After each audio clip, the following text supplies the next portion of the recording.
احتفالا بمرور 50 سنة سينما.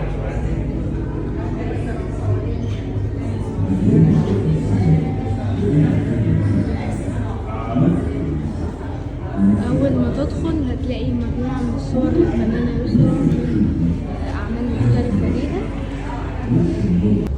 أول ما ندخل هنا هنلاقي مجموعة من الصور للفنانة يسرا مع عادل إمام، محمود عبد العزيز، يوسف شاهين وفنانين تانيين.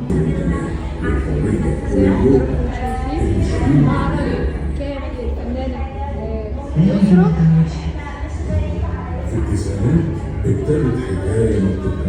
المعرض ده معمول في مهرجان الجونة الدورة الثامنة.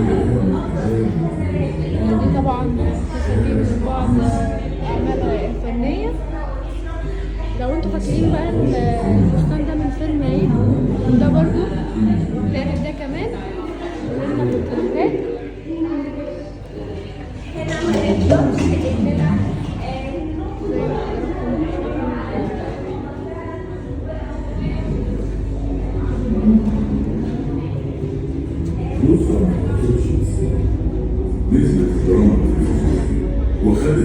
مكان عرض فيلم، طبعا فيلم عن مسيرة يسرا.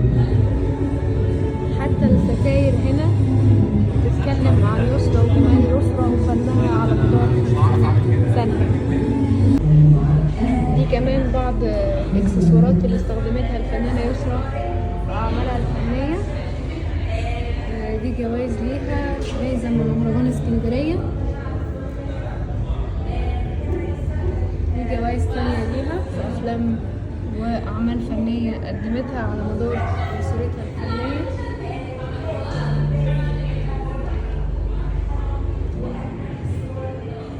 شوفوا بقى هنا كاتبين ايه عن يسرا.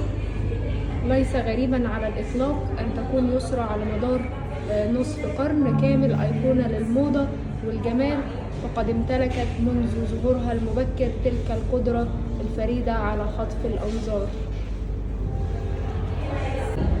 دي كمان مجلات عليها صورة يسرا من أعمال فنية ليها.